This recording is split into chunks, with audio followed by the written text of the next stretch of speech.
সূরা ইনশিকাকের একটা আয়াতের তাফসিরে পড়তে গিয়ে পেয়েছি, আল্লাহ যদি কাউকে মাফ করার ইচ্ছে করে, কিয়ামতে কোটি কোটি মানুষ থেকে আল্লাহ তাকে আস্তে করে আলাদা করে নেবে, কুদরতের চাদর দিয়ে ঢেকে ফেলবে, সামনে দাঁড়িয়ে জিজ্ঞাসা করবে, হামসা এই কাজগুলো করেছিলি?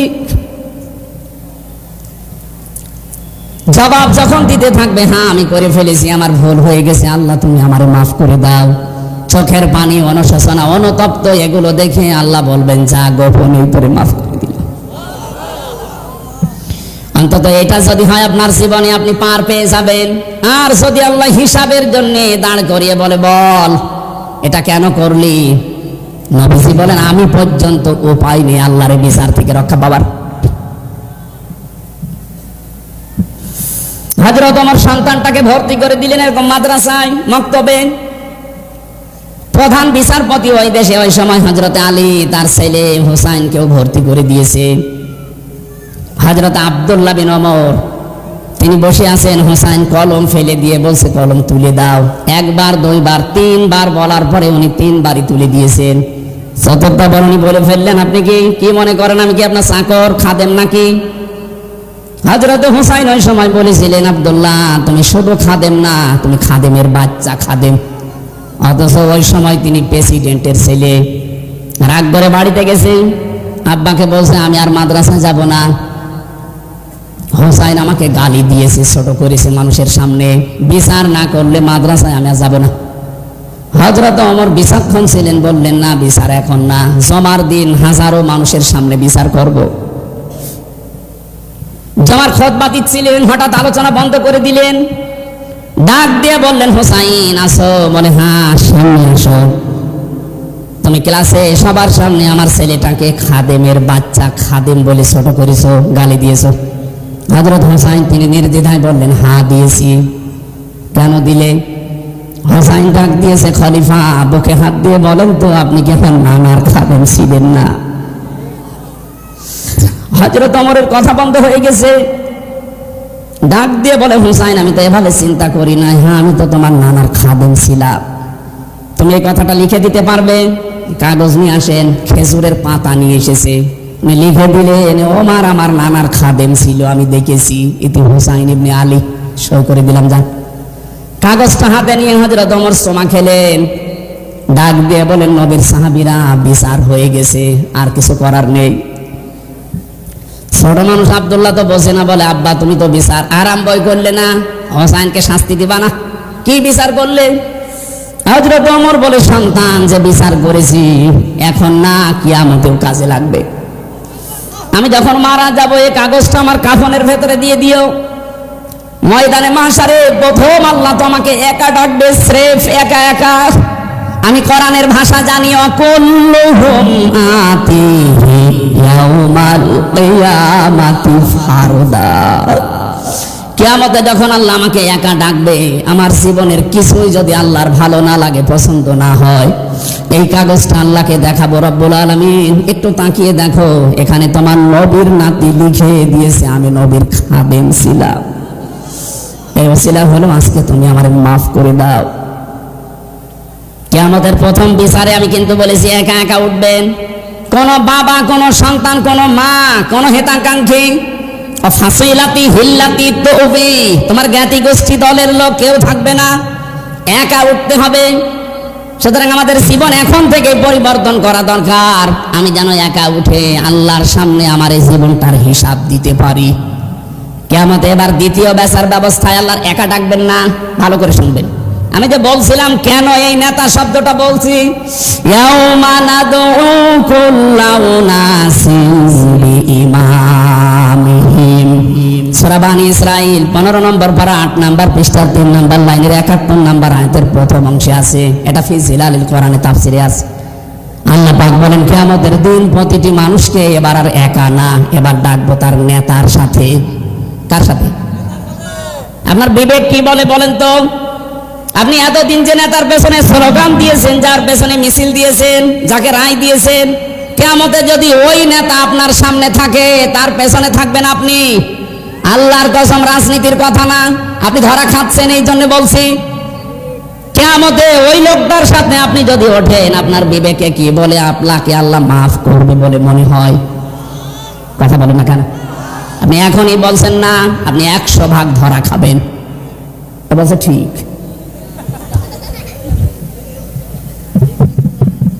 কথা বসার পরে বলেন তো, এই যে অবস্থায় আমরা আছি, বারবার আমি নেতা শব্দ নিয়ে এসেছি এই কারণে, কোরআনে কারীম জানিয়েছে 124 নম্বর আয়াতে এটা সূরা বাকারার প্রথম নাম্বার পারা 18 নম্বর পৃষ্ঠার 5 নাম্বার লাইনে আছে, ওয়াইযিবতালা ইব্রাহিমা রাব্বুহু বিকালিমাতিন ফাতাম্মাহুন্না ক্বালা ইন্নী জাইলুকা লিন-নাসি ইমামা।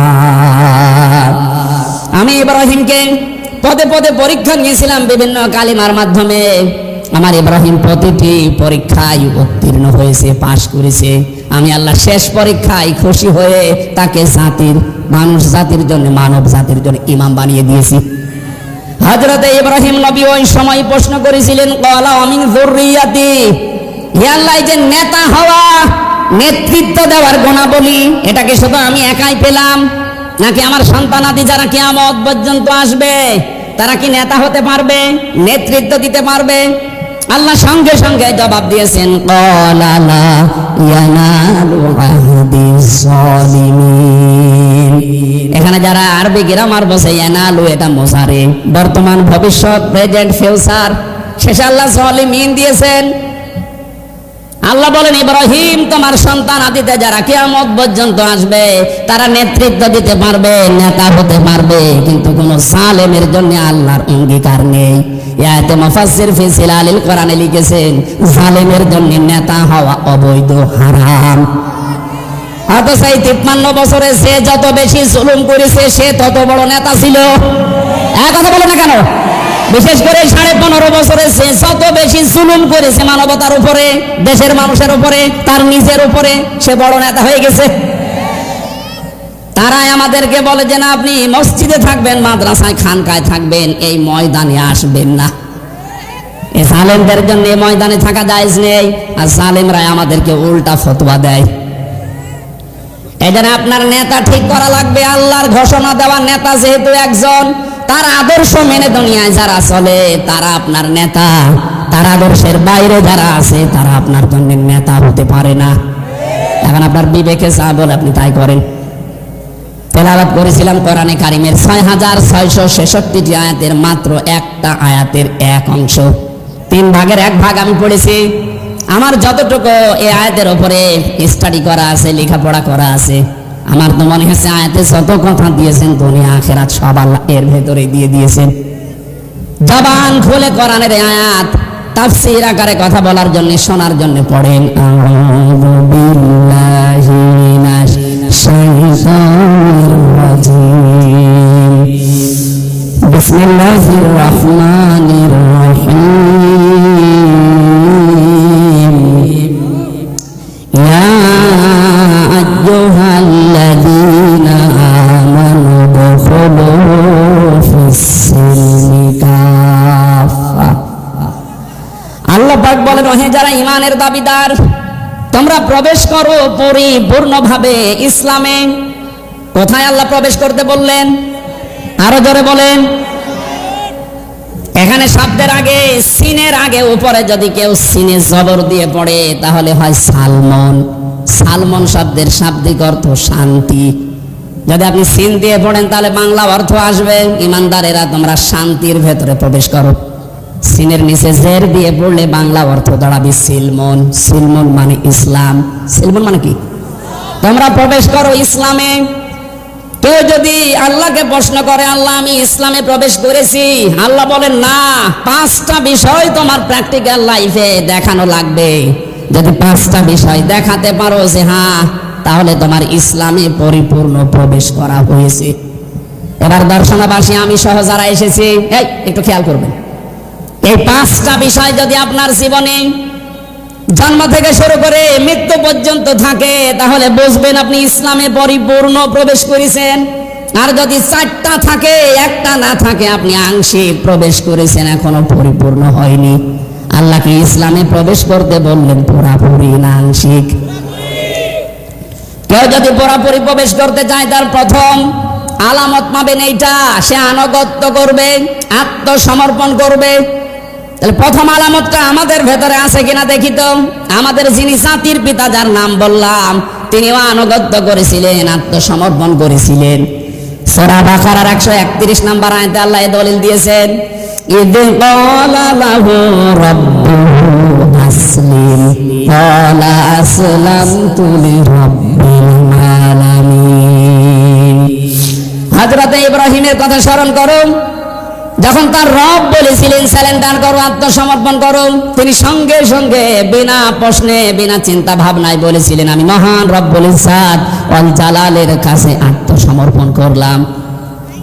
আত্মসমর্পণ কেউ করলে তার জীবনে 7টা কাজ পাওয়া যাবে। কয়টা? না আপনারা শুনছেন না, হ্যাঁ শুনতেছেন। কেউ যদি ইসলামে প্রবেশ করে তার আলামত 5টা। কেউ যদি আত্মসমর্পণ করে প্রথমটা, তার জীবনে কয়টা কাজ পাওয়া যাবে? 7টা। বলেন বলেন। 1 নম্বরে আমাদের জাতির পিতা তিনি দেখাচ্ছেন, এর পরের আয়াতে আছে ওয়াসাসা বিহা ইব্রাহিম বানিহি ওয়া ইয়াকুব। স্মরণ করার সময়ের কথা, যখন তোমাদের জাতির পিতা হযরত ইব্রাহিম তার সন্তান, তার যারা সন্তান ছিল তাদেরকে তিনি ওসিয়ত করেছিলেন, উপদেশ দিয়েছিলেন, এমনকি ইয়াকুব নবীও কি দিয়েছিলেন? ইয়া বুনাইয়া ইন্নাল্লাহা আস্তাফা লাকুমুদ-দীন ফালা তামুতুন্না ইল্লা ওয়া আনতুম মুসলিমুন। হযরত ইব্রাহিম প্রথমে বলেছিলেন, হে আমার কলিজার টুকরা সন্তানেরা, অবশ্যই আল্লাহ তোমাদের জন্য চয়ন করেছেন, নির্বাচিত করেছেন, মনোনীত করেছেন এই পৃথিবীতে একটা দিনকে। কয়টা দিন? এই জন্য দিনের আগে এখানে আলিফ লাম দেওয়া আছে। আল্লাহ আমাদের জন্য নির্বাচিত করেছেন মাত্র একটা দিনকে। এখন দিন কি? বাংলাদেশে অধিকাংশ মানুষ আমরা মনে করি দিন মানে ইসলাম, দিন মানে ধর্ম। দিন মানে কি? এই যে ধর্ম বলে যারা চালিয়ে দেন, ধর্মের ইংরেজি একটা শব্দ আছে রিলিজিয়ন, অথচ দিন শব্দের 19টা অর্থ আমি পেয়েছি আরবি অভিধানের ভেতরে। যতগুলো আছে একটাও দিন মানে ধর্ম লেখা পাইনি। দিন মানে একটা পেয়েছি 19টা, কনস্টিটিউশন, সংবিধান। এটা আমরা বাংলাদেশে অনেকে না বুঝলেও ফেরাউন কিন্তু হাজার হাজার বছর আগে ভালো করে বুঝেছিল, দিন মানে সংবিধান। হযরত মুসা আলাইহিস সালামকেও হত্যা করার জন্য জাতির লোকের কাছে বলেছে, ওয়াকালা ফিরআউনু দারুনি আকতুল মুসা ওয়া লিয়াদু রাব্বা ইন্নাহু ইয়াজহারু ইন্নী আখাফু আইয়ুবাদদিলা দীনাকুম ইলা আখিরি আয়াত। সূরা মুমিনের 26 নম্বর আয়াতে আল্লাহ জানিয়েছেন, ফেরাউন বলেছিল আমাকে ছেড়ে দাও, আমি মুসাকে হত্যা করব, সে তার রবকে ডাকুক। আমি আশঙ্কা করছি, আমি ভয় পাচ্ছি সে আমার দিনকে উল্টিয়ে দেবে। এখানে দিন মানে সংবিধান, রাষ্ট্রের নিয়ম নীতি। বাংলাদেশে আজ দিন মানে ধর্ম মনে করে অনেকে আনন্দে আত্মহারা হয়ে আছে, অথচ ফেরাউন বুঝেছিল দিন মানে সংবিধান। আমরা যদি এইটা আজ বুঝতে পারতাম দিন মানে সংবিধান। এখন সংবিধান সংস্কারের কাজ চলছে 96% মুসলমানের দেশে। অন্তত 20 জন যদি উপদেষ্টা লাগে সংবিধান সংস্কারের জন্য, যারা দায়িত্বে থাকবে তার 18 জন আলেম লাওয়া লাগতো। তারা কোরআনে কারিমের সূরা ফুরকানে 74টা ধারা আছে। সংবিধান বানাতে এই 74টা ধারায় যথেষ্ট। এই ধারাগুলো যদি ব্যক্তি, পরিবার, সমাজ আর রাষ্ট্রে কায়েম করে দেওয়া যায় সংবিধানের মাধ্যমে, এই বাংলাদেশ আবার মিনি জান্নাত হয়ে যাবে। দিন মানে সংবিধান, এটা আমরা অনেকে জানি না। দিন মানে ধর্ম মনে করে বসে আছি। যারা মনে করেন দিন মানে ধর্ম, অন্যান্য ধর্মের মতো 4500 ধর্ম এখন দুনিয়ায়। কত? বলেন বলেন। দিন মানে যদি ধর্ম ধরেন, অন্যান্য ধর্মের কোন ধর্মের কথাগুলো তাদের প্র্যাকটিক্যাল লাইফে মানা হয় না, কিন্তু আমাদের দিনে, ধর্মে, আমাদের কনস্টিটিউশনে, সংবিধানে যে কথাগুলো আছে এগুলো সেখানেই পড়বেন, সেখানেই সেট করবেন। ওইটা আপনার বাস্তব জীবনে আগে মিলানো লাগবে। আপনি নামাজে দাঁড়িয়ে যদি বলেন ইন্নাদ-দীনা ইনদাল্লাহিল ইসলাম, ওইটা আপনার প্র্যাকটিক্যাল লাইফে থাকা লাগবে।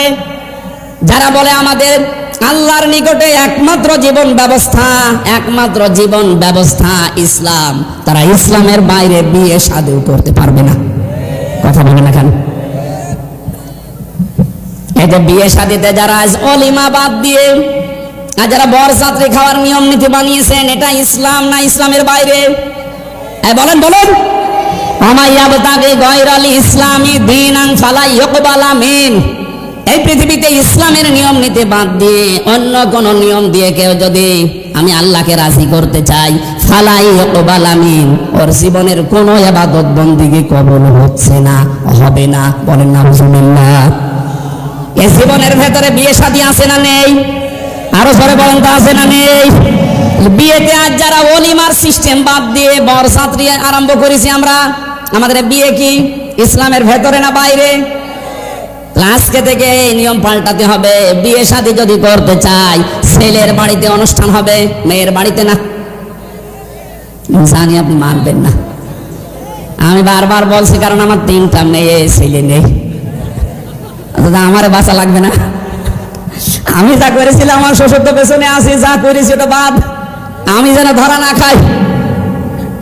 আমাদের এই সিস্টেম ইসলামের ভেতরে নিয়ে আসা লাগবে, বিয়ে থেকে শুরু করে একেবারে আন্তর্জাতিক জীবন পর্যন্ত। ইসলামের বাইরে যেটা, ওটা আমরা মানি না। কথা বলেন ঠিক কিনা? এটা যদি শুধু বিয়ে শাদী হয়, এর বাইরে আর কিছু ইসলামে নেই। বলেন। এই যে অর্থনীতি আজ ধ্বংস হয়ে গেছে, এস আলম গ্রুপ ইসলামী ব্যাংক থেকে ৭৫,০০০ কোটি টাকা আত্মসাৎ করেছে। আমাদের যারা ইসলামী অর্থনীতি এই দিন মনে হয়, এটা জীবন ব্যবস্থার ভেতরে মনে হয়, আজকে থেকে সুদ ভিত্তিক অর্থনীতি যত ব্যাংকিং ব্যবস্থা আছে সব ছেড়ে দেওয়া দরকার। সে সোনালী হোক, রূপালী হোক, চৈতালি হোক, যাই হোক, ইমানের দাবি পূরণের জন্য ইসলামী ব্যাংকে কারবার করেন। প্রশ্ন আসতে পারে, এটা কি সুদমুক্ত? যতদিন যাকাত ভিত্তিক অর্থনীতি রাষ্ট্রীয়ভাবে কায়েম না হবে, ততদিন পর্যন্ত এ দেশে ফেরেশতাও যদি ব্যাংক খোলে, সেও সুদ খাবে। তারপর ওরা চেষ্টা চালিয়ে যাচ্ছে, ওদের যে ইসলামের যে অর্থনীতির নিয়ম নীতিগুলো আছে, বায়ে সালাম, বায়ে মুআজ্জাল, বায়ে ইস্তেসনা, মশারাকা, মদারাবা, মোরাবাহা, এটা আবার প্রকার প্রকার ভাগ করা আছে।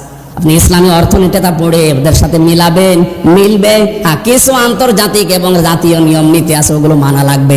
এটা পূরণ করতে হলে রাষ্ট্রীয়ভাবে যাকাত লাগবে। যাকাত যতদিন না কায়েম হয়, ততদিন আপনি ইসলামী ব্যাংকে কারবার করেন, গোনা হলে ওদের হবে, ওদের শরিয়া বোর্ড আছে। এবার প্রশ্ন আসতে পারে, কেন? এইদিকে তাকান। বিশ্বনবী নিজে 13 বছর মক্কায় নির্যাতিত, অত্যাচারিত, জুলুমের শিকার হয়েছেন না হননি? আরো জোরে বলেন। বাকি 10 বছর মদিনায় তিনি প্রেসিডেন্ট ছিলেন, শোনেননি এটা? এই যে 13 বছর উনি কি নামাজ পড়েননি? কথা বলেন। মক্কায় যতদিনে 13 বছর নামাজ পড়লেন, মক্কায় নামাজ পড়াকালীন কাবা শরীফের দিকে নামাজ পড়েছিলেন। ওখানে 360টা মূর্তি ছিল। মূর্তি সামনে নিয়ে নামাজ হয়? বলেন। তাহলে নবীজির 13 বছরের নামাজ হয়নি? আপনি নিজেই তো ধরা খেয়ে যাচ্ছেন। প্রথমে বললেন না, হয় না, এখন আবার বলছেন হয়। এখানে সবাব লুকিয়ে আছে। যতদিন পর্যন্ত এদেশে ইসলামী রাষ্ট্র প্রতিষ্ঠিত না হবে, ততদিন পর্যন্ত যদি ইসলামী ব্যাংকেও কারবার করেন, আপনার কারবারে গোনা হবে না, কারণ যাকাত রাষ্ট্রীয়ভাবে কায়েম নেই। যখন মদিনার মতো 10 বছর নবী প্রেসিডেন্ট হবেন, এই দেশটাও যখন 10 বছর কোরআন দিয়ে চলবে, তখন সুদ ভিত্তিক ব্যাংকগুলো এমনিতেই বন্ধ হয়ে যাবে। এবার আসেন তো, এলাকায় যারা টাকা ছেড়ে রাখেন, 1000 টাকা ছেড়ে রাখে, 1 মাস পরে 1100 টাকা করে পায়, 100 টাকা বেশি। এটা লাভ বলে, ইন্টারেস্ট বলে খান, এটা সুদ। বলেন না কেন? বলেন। এই সুদ যারা খাচ্ছেন, তারা মায়ের সাথে জেনা করছেন। এত বড় কঠিন গুনাহ হয়তো অনেকে জেনে বা না জেনে করছেন। আজকেই তাওবা করে আপনি বাদ দিয়ে দেবেন। জীবনে আপনি আর এই টাকা বেশি করে নেবেন না, যা আছে ওইটা নেবেন। 1000 টাকা, 100 টাকা বেশি নেবেন না। কারা কারা রাজি আছেন? হাত তোলেন তো। দেখেন, এই এলাকায় যে সুদ চলছে, তার প্রমাণ এটা। থাক, আমি আশা করছি আপনি ছেড়ে দেবেন। আমাদের জন্য আল্লাহ রাব্বুল আলামিন মনোনীত যেটা করেছেন, তার নাম দিন। আর এই দিন যেটা, তার নাম ইসলাম। এই ইসলামের বাইরে যা করা হবে, কখনো আল্লাহ কবুল, আরো জোরে বলেন, তাহলে প্রথম নাম্বার অর্থ আমরা পেয়েছি আত্মসমর্পণ করা, আনুগত্য করা। আমি যে ইসলামে প্রবেশ করেছি তার প্রথম আলামত বলেন আনুগত্য, আত্মসমর্পণ। আপনি দেখবেন জীবনের প্রতিটি ক্ষেত্রে। 2 নম্বরে ইখলাস লাগবে। জীবনে যে কোনো কাজ করতে গিয়ে যদি দেখেন যে হ্যাঁ আমার ইখলাস আছে, এই জন্য যারা একামতে দিনের দায়িত্ব এই দেশে পালন করে তাদের প্রথমে এই আয়াতটা পড়ানো হয়, কুল ইন্না সলাতি ওয়া নুসুকি ওয়া মাহইয়ায়া ওয়া মামাতি লিল্লাহি রাব্বিল আলামিন। বলেন আল্লাহু আকবার। আল্লাহ পাক বলেন নবী আপনি বলেন আমার নামাজ, আমার কুরবানি, আমার ত্যাগ তিতিক্ষা। নুসুক শব্দের অর্থ 3টা, হজের ক্রিয়াকলাপ, কুরবানি এবং শারীরিক ইবাদত। এই 3টাকে বলা হয় নুসুক। আমার যা আছে শারীরিক ইবাদত, আমার কুরবানি, ত্যাগ তিতিক্ষা, হজের কাজকর্ম, আমার বেঁচে থাকা, আমার মরে যাওয়া, আমি সব আল্লাহর জন্য দিয়েছি, কারো জন্য দেয়নি। এরকম ইখলাস প্রতিটি জায়গায় তৈরি করা লাগবে আমাদের। তাহলে আপনি বুঝবেন আপনি ইসলামে প্রবেশ করেছেন। 3 নম্বরে বিশুদ্ধ আকীদা লাগবে। বিশুদ্ধ আকীদা কি? কোরআন শরীফ থেকে আমি পেয়েছি। কেউ যদি বলে আমার আকীদা শুদ্ধ আছে, বিশুদ্ধ আছে, অবশ্যই তাকে শিরক আর বেদাত থেকে মুক্ত থাকা লাগবে। অথচ বাংলাদেশে আমাদের ইমানের অবস্থা শিরক আর বেদাত দিয়ে ভরপুর, আর আমরা বলছি ইসলামে প্রবেশ করেছি। না, হচ্ছে না। এখানে যারা আমরা নামাজ পড়ি, নামাজের আগে ওযু করা লাগে। ওযু ভেঙে যায় 7টা কারণে। কয়টা বলেন বলেন? নামাজে দাঁড়ালে নামাজ ভেঙে যায় 19টা কারণে। হজ করতে গেলে হজও ভেঙে যায়, দম দেওয়া লাগে, কোরবানি দেওয়া লাগে, জরিমানা দেওয়া লাগে। রোজা রাখলে রোজাও ভেঙে যায় কয়েকটা কারণে। পৃথিবীর প্রতিটি ইবাদত নষ্ট হওয়ার পেছনে কিছু না কিছু কারণ আছে। আমরা যারা ঈমান এনেছি আমাদের ঈমানও ভেঙে যায় 10টা কারণে। কয়টা? আরো জোরে বলেন। এই 10টা কারণ যে ঈমান ভেঙে গেছে কখন অনেক আমরা জানি না, আন্দাজে মনে করছে আমার ঈমান আছে। এই জন্য আমাদের বিশুদ্ধ আকীদা তৈরি করতে হলে 10টা জিনিস মাস্ট বি আমাদের জানাই লাগবে। 2 নম্বরে আমাদের ঈমানে যেন কখনো বেদাত প্রবেশ না করে। অথচ বেদাত এখন ঘরে ঘরে ছেয়ে গেছে। ইসলামের জন্য কিছু করা এটা বেদাত নয়, ইসলামের মধ্যে কিছু করা বেদাত। বাংলা অর্থ বললাম একেবারে এক কথায়। এখানে যে মসজিদ দর্শনায় দেখতে পাচ্ছেন, এই বাজার মসজিদ, হয়তো 100 বছর আগে মসজিদটা বানিয়েছে। যখন বানিয়েছিল ওই ফরফরার পীর সাহেবের যারা ছিল ওই সময়, এই সময় কিরকম 2 তলা ছিল। ওই সময় খড়কটা দিয়ে, টিন দিয়ে, ছাতা পাওয়ার কি খেজুরের পাতা এই সমস্ত দিয়ে হয়তো বানিয়েছিল।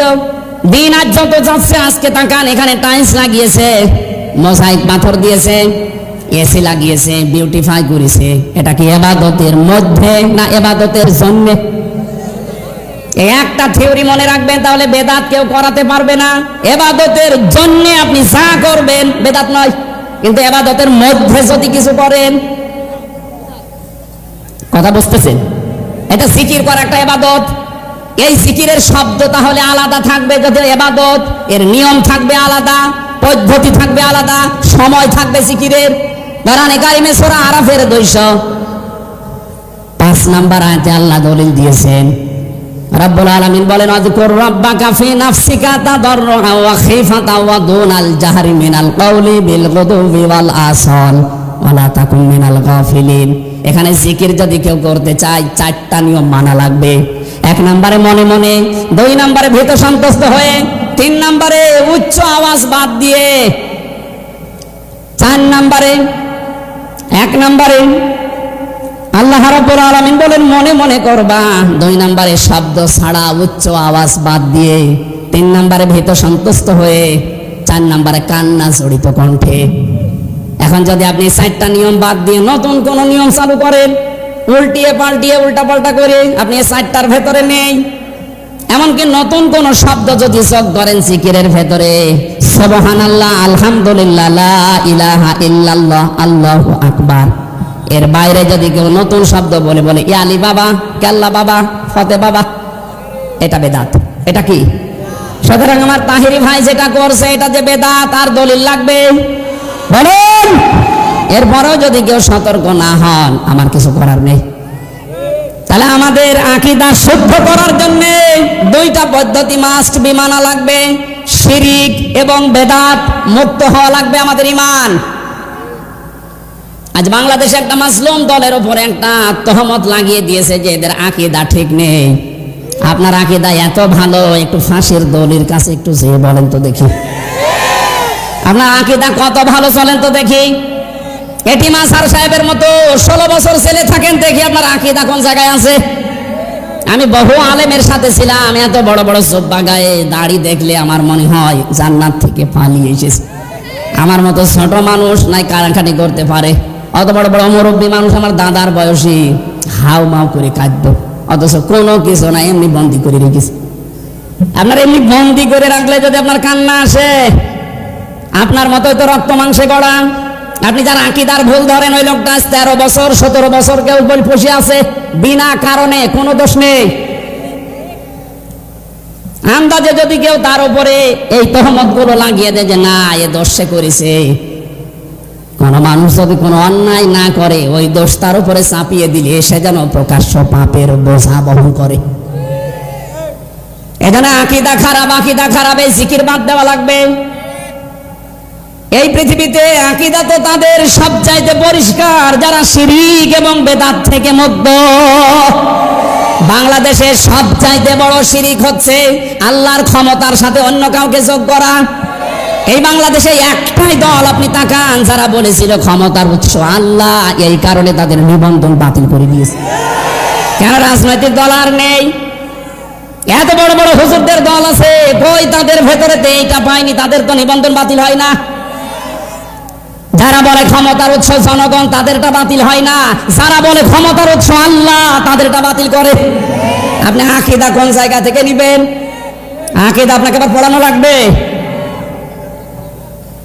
যে মানুষগুলো আল্লাহর অস্তিত্বে হাত দিয়েছিল, যে ক্ষমতার উৎস আল্লাহ, এই কথা বলার কারণে যাদের নিবন্ধন বাতিল হয়ে গিয়েছিল, মাত্র 5 দিনের ব্যবধানে আল্লাহ তাদেরকে বাতিল করে দিয়েছে।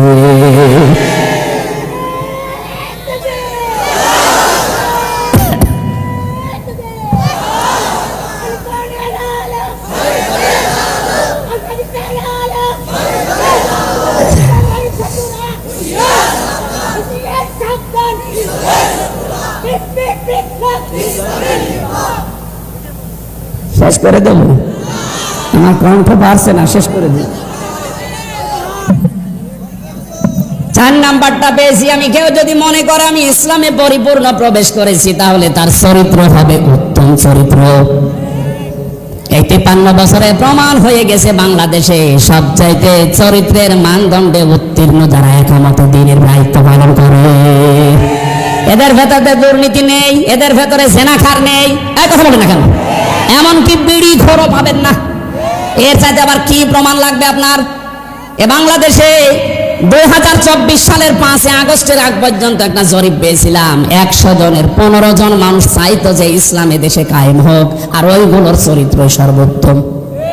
তারা পরীক্ষায় উত্তীর্ণ হয়ে গেছে, তাদের মেশিং এর ভেতরে দেওয়া লাগে। 6 মাস একাধারে এমন ভাবে ধাসে ধাসে তাদেরকে গড়ে তোলা হয়, এ মানুষগুলো একেবারে সর্বোচ্চ চূড়ায় পৌঁছিয়ে দেয়। চরিত্র কাকে বলে, কত প্রকার, কি কি মাওলানা নিজামী দেখিয়েছে। অনবুত্থান যন্ত্র নিয়ে 1 টাকা পর্যন্ত পাওয়া যায়নি। আমি গত পরশুদিনও ছিলাম নিজাম সাহেবের বাড়িতে। একটা মন্ত্রী, তার বাড়ি এখনো টিনের, আর একটা মেম্বারের বাড়ি 8 তলা পাওয়া গেছে এই পাবনাতে। একটা মেম্বার আর কোথায় একটা মন্ত্রী। উত্তম চরিত্র খুঁজে পান না অনেকে। মনে করে বিশাল জুব্বা হামসার মতো গায়ে দিয়ে, পাগড়ি একটা মাথায় দিয়ে, হাতে তসবিহ নিয়ে শুধু আল্লাহ আল্লাহ করে, কোনো খেয়াল নেই, এইটা মনে হয় উত্তম চরিত্রের। অথচ এরকম বহু মানুষ আছে যাদের চরিত্র শয়তানের চাইতেও খারাপ। আমি এবার একটা গোপন কথা বলছি, না রাগ করবেন? চরিত্র যদি আমি সহ যারা এসেছি, সে যে বয়সের লোক হোক, যদি সংশোধন করতে চান, পবিত্র করে রাখতে চান, 2টা ঔষধ মানা লাগবে। সূরা নূর 18 নম্বর পারা 12 নম্বর পৃষ্ঠা 7 নম্বর লাইনের 30 নম্বর আয়াতে আল্লাহ বলেন, কুল্লিল মুমিনিনা ইয়াগুদ্দু মিন আবসারিহিম ওয়া ইয়াহফাযু ফুরুজাহুম যালিকা আযকা লাহুম ইন্নাল্লাহা খাবীরুম বিমা ইয়াসনাউন। আপনি মুমিন পুরুষদেরকে বলেন তারা যেন তাদের চক্ষুকে নিম্নগামী করে, 2 নম্বরে তাদের লজ্জা স্থান হেফাজত করে। এই দুইটা যদি ওরা কন্ট্রোলে রাখতে পারে, এইটা তাদের চরিত্রকে পবিত্র পরিষ্কার করে রাখবে। দর্শনাবাসী, আপনাদের এখানে বহুদিন ছিলাম, এই জন্য আপনাদেরকে খুব ভালোবাসি বেশি। আমি সহ যারা এখানে আজকে এসেছি নারী পুরুষ, আজকে থেকে আমাদের এই চোখ 14 জন নারী বাদ দিয়ে নিম্নগামী করে রাখা লাগবে। 14 জনের ভেতরে নিজের আপন মা, ওই নাম ডাকা মা না, আপন খালা, আপন ফুফু, নিজের মেয়ে, বোনের মেয়ে, ভাইয়ের মেয়ে, এরকম 14 জন মহিলা আছে, তাদের মাপ দিয়ে বাকি দুনিয়ায় যত মহিলা আছে তাদের দেখলেই চোখ নিম্নগামী করা লাগবে। 2 নম্বরে লজ্জা স্থানের হেফাজত করা দরকার। এটা আজকে বহু চেষ্টা চালিয়েছিল এই আমাদের পাশের প্রতিবেশীরা, মোবাইল পর্যন্ত ওপেন করে দিয়ে আকাশ সংস্কৃতির নামে ওরা পিন আপ করা পত্রিকাগুলো আমাদের দেশে পাঠিয়ে চরিত্র যেন ধ্বংস হয়ে যায়, লজ্জা স্থান যেন হেফাজত না থাকে, এই চেষ্টা করত, কিন্তু সফল হতে পারেনি। এখনো পর্যন্ত যেহেতু পারেনি, আর সামনে পারবে না। আমরা যেহেতু একটু সচেতন হয়ে গেছি, এই মুহূর্তে যাদের মোবাইলে এমন কোন দৃশ্য আছে যেটা দেখলে নিজে ভালো লাগে, অন্য কেউ দেখলে লজ্জা লাগে, এই মুহূর্তে ডিলিট করা লাগবে। কারা কারা এক্ষুনি ডিলিট করে দেবেন? হাত তোলেন তো। এই এলাকায় এসব নেই, আলহামদুলিল্লাহ। এই দুইটা যদি আমরা সত্যিই করতে পারি, উত্তম চরিত্রের একেবারে জায়গা মতো চলে যাওয়া যাবে। 5 নম্বরে লেনদেনে স্বচ্ছ থাকা। এইটা অনেকে মনে করে এ দুনিয়ার কাজ না, এটা আখিরাতের কাজ। আপনি ইসলামে পরিপূর্ণ প্রবেশ করেছেন কিনা তার প্রমাণ এই 5 নাম্বার, আপনি লেনদেনে স্বচ্ছ থাকবেন। আজ হাজারো মানুষ দেখি কোন দোকানে যদি একবার বাকি করে, ও জীবনেরও দোকানের সামনে যায় না। আপনার লেনদেন স্বচ্ছ থাকা লাগবে। কারো কাছ থেকে আপনি বাকি নিয়েছেন, ধার নিয়েছেন, নির্ধারিত সময়ে শোধ না দিয়ে খালি ঘোরান, আর টাকা চাইলে বলেন কয় টাকা পাও, কয় টাকা পাও মানে আপনি টাকা নিয়েছেন, টাকা শোধ দেবেন না কেন? আপনার নামাজ, রোজা, যাকাত, হজ সব মাঠে মারা যাবে। লেনদেন স্বচ্ছ থাকা, এটা ইসলামে প্রবেশ করার 5 নাম্বার আলামত। এটা আজ হাজারো মানুষের ভেতরে নেই। আমি 9টা বিষয় বলেছিলাম তাফসীর থেকে, এখান থেকে 1 নাম্বারটা বলেছি। 2 নাম্বারে আমাদেরকে দ্বীনের সহযোগী হওয়া লাগবে। 3 নাম্বারে ভ্রাতৃত্ব মজবুত করা লাগবে। 4 নাম্বারে হিংসা বিদ্বেষ ঝগড়া বিবাদ থেকে দূরে থাকা লাগবে। 5 নাম্বারে দুনিয়ার ভোগ বিলাস কমিয়ে দেওয়া লাগবে। 6 নাম্বারে অধিকারের জন্য লড়াই অব্যাহত রাখা লাগবে। 7 নাম্বারে যোগ্য নেতৃত্ব খোঁজ করা লাগবে। এটা দরকার এখন সবচাইতে বেশি। যোগ্য নেতৃত্ব খোঁজ করার দায়িত্ব আল্লাহ দিয়েছেন আমাদের। বানি ইসরাইলে আছে, যোগ্য নেতৃত্বের সর্বপ্রথম গুণাগুণ হবে কোন মহিলা নেতা হতে পারবে না। লাইফলিহা কওমুন, নবীজি বলেন কখনো সফল হবে না ওই জাতি যে জাতি তার নেতৃত্বে কোন মহিলাকে বসিয়েছে, যাকে এই অভিশাপ থেকে আল্লাহ আমাদেরকে বাঁচিয়েছেন। এখন যেন আর কেউ ঘুরিয়ে না আসে। 8 নাম্বারে পেয়েছি শোরা ব্যবস্থা চালু করা লাগবে, পরামর্শের ভিত্তিতে কাজ করা। 9 নাম্বারে শত্রুকে শত্রু মনে করা লাগবে। এটা আজ আমরা অনেকে মনে না করে আর কি। আমি খাবিয়াতান পড়েছি বারবার, কেন? এই ভালো করে বুঝবেন। আল্লাহ বলেন ফাতিলকা বুয়ুতুহুম খাবিয়াতাম বিমা যালামু ইন্না ফি যালিকা লাআয়াতাল লিকাউমি ইয়ালামুন। এখানে লামে তাকিদ আছে, যারা জ্ঞানবান তাদের জন্য এখানে একটা শিক্ষা আল্লাহ দিতে চান। কি সেই শিক্ষা? আমি কিন্তু প্রশ্ন করব এখানে এবার আলেমদেরকে। ঠিক আছে স্যার। খাবিয়াতান শব্দটার ব্যাখ্যা বারবার এই শব্দ উচ্চারণ করছি এই কারণে, পৃথিবীতে আল্লাহ বোঝাতে চেয়েছেন এই যে লাআয়াতাল লিলামে তাকিদ লিকাউমি ইয়ালামুন, যারা জ্ঞান রাখে তাদের জন্য এখানে নিদর্শন আছে, শিক্ষা আছে। কি সেটা? আগামীতে যারা দুনিয়াতে ক্ষমতায় বসবে, এরা যদি জুলুমকারী হয় তাদের ঘর বাড়ি আল্লাহ এদের মতো করে দেবে। আমি আশা করি আপনি বুঝেছেন। এরপরও যদি না বোঝার ভান করে থাকেন এদিকে আসেন, ঠিক আছে। আল্লাহর দৃষ্টিতে ঈমানের দাবিদার তারা যাদের সামনে আল্লাহর নাম উচ্চারণ হলে ওদের অন্তরাত্মা কেঁপে ওঠে। অজিলাত কুলুবুহুম, তাদের কলবে কাঁপ ধরে। ওয়াইদা তুলিয়াত আলাইহিম আয়াতুহু যাদাতুহুম ঈমানা, তাদের সামনে কোরআনে কারীম তেলাওয়াত করলেন, ব্যাখ্যা বিশ্লেষণ যখন করবেন, হে নবী দেখবেন তাদের ঈমান যা আছে ওটা আরো বেড়ে গেছে। আয়াতের ব্যাখ্যায় সূরা মায়েদার ৭৩ নম্বর আয়াতে ৮৩ নম্বর আয়াতে আল্লাহ ব্যাখ্যা দিয়েছেন, ওয়াইদা সামিউ মা উনসিলা ইলার রাসূলি তারা আ'য়ুনাহুম তাফীদু মিনাদ দামি মিম্মা আরাফু মিনাল হক ইলা আখির আয়াত। হে নবী, আপনি যখন কোরআনে কারীম তাদেরকে তেলাওয়াত করে শোনাবেন, যে মানুষগুলো আপনার সামনে বসে আছে, এরা যদি আপনার এই কোরআন বুঝতে পারে, উপলব্ধি করতে পারে আল্লাহর ভাষা, আপনি দেখবেন মনের অজান্তে অনেকের চোখ দিয়ে পানি পড়ছে। কোরআনের কথা শুনে সবার চোখে পানি আসবে না, এটা বোঝার মতো, অনুধাবন করার মতো যোগ্যতা থাকা লাগবে আপনার।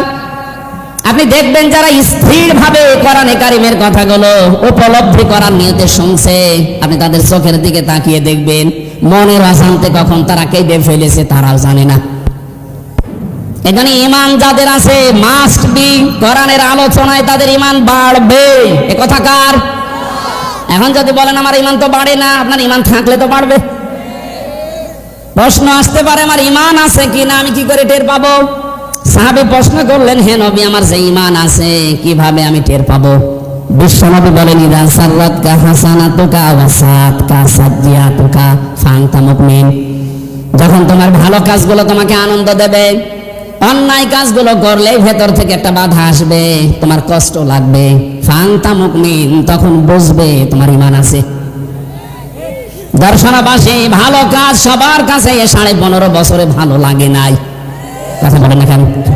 আমি জেলে যাওয়ার আগে 19 সালে এখানে আসার জন্য ওনারা সব আয়োজন কমপ্লিট করেছিল, যেদিন আসবেন তার একদিন আগে আপনি মানা করে দিলেন। এ কাজটা কি খারাপ কাজ ছিল না ভালো কাজ ছিল? কাজটা তো ভালো কাজ ছিল, কোরআনের প্রচার করা। আপনি কোন নিয়তে এটা বন্ধ করে দিলেন? স্যার বলছিলাম যে আমির হামজা বাদ দিয়ে অন্য হুজুর নিয়ে আসলে হতো। কি অন্য হুজুর এসে আপনার বাবার কথা বলবে? এখানে ভালো কাজ যে মানুষগুলোর ভালো লাগে নাই, এটা যে বন্ধ করা অন্যায় ছিল, আপনার কাছে অন্যায় মনেও হয়নি, কথা বলেন না কেন? অন্যায় তো মনে হয়নি, আরো আপনি আনন্দ দিয়ে বাধা দিয়েছেন। আপনি নামাজ পড়তে পারেন, রোজা রাখতে পারেন, হজ করে আসতে পারেন, মাদ্রাসার সভাপতি হতে পারেন, আপনার ঈমান নেই। এটা আমি একটু বেশি বলে ফেললাম। না না, কিসের বেশি, কম হয়ে গেছে। আপনার ঈমান নেই আসলে। মুসলিম লোকটা যদি নামাজও পড়ে, রোজা রাখে, বলে আমি মুসলমান, এরপরেও লোকটার ঈমান নেই, বলেন নাউজুবিল্লাহ। নবীজি কোরআন আবু সেহেলের সামনে পড়েছিলেন, আবু বকরের সামনেও পড়েছিলেন। হযরত আবু বকর কোরআন শুনে তার ঈমান বেড়ে গেছে, আর একই কোরআন আবু সেহেল শোনার পরে তার শয়তানি বেড়ে গেছে। এখানে আবু বকরের মতো মন নিয়ে বসলে আপনার ঈমান বাড়বে, কথা বলেন না কেন? আর যদি আবু সেহেলের মতো মন নিয়ে বসেন, আমির হামজা না বাইজিদ না, ওদের বাবারা বললো আপনার ঈমান বাড়বে না, আপনার শয়তানি বাড়বে। এখন দেখেন কার শয়তানি বাড়ে। আলা রাব্বিহিম ইয়াতাওয়াক্কালুন, বাড়ি যাওয়ার আগে ওই মানুষগুলো সিদ্ধান্ত নিয়ে যাবেন, আল্লাহ তাআলা দুনিয়ায় যতদিন আছি তোমার উপরে ছাড়া আর কারো উপরে ভরসা করব না। জোরে বলেন আল্লাহু আকবার। আমরা এই শ্রোতা হতে চাই, আল্লাহ আমাদেরকে এই মানে যেন উত্তীর্ণ করেন, বলেন আমিন। দরুদ আর সালাম পড়ছি, খুব খেয়াল করে শুনবেন, আমি গতানুগতিক কথা বলি না।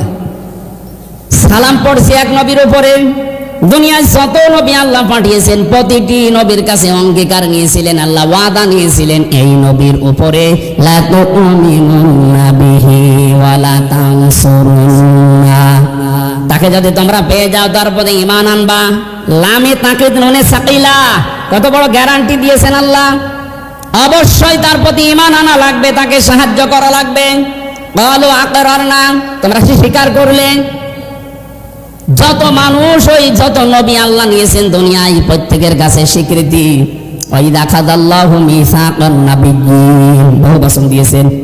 আল্লাহ বলেন প্রতিটি নবী এই স্বীকৃতি দিয়েছিল, ক্বালু আকরারনা, আমরা স্বীকার করলাম। এই আয়াতটা কেন পড়লাম? আলিফ থেকে ইয়া পর্যন্ত যতগুলো অক্ষর আল্লাহ দিয়েছেন কোরআন আমাদের শেখানোর জন্য, আমরা যেটা দেখি প্রতিটি অক্ষরের ভেতরে আমার নবীর নাম এবং সম্মান গুণগান লুকিয়ে আছে। আলিফ দিয়ে আল্লাহ বোঝাতে চেয়েছেন, আলিফ দিয়ে আমার নবী আহমদ, বা দিয়ে তিনি বাশির, তা দিয়ে তিনি মুত্তাকি, সা দিয়ে তিনি মুদ্দাসির, জিম দিয়ে তিনি সামিল। এরকম প্রতিটি অক্ষর বলতে বলতে ইয়াই গিয়ে আল্লাহ ডাক দিয়েছেন ইয়াসিন। আল্লাহ বলেন, হে নেতা,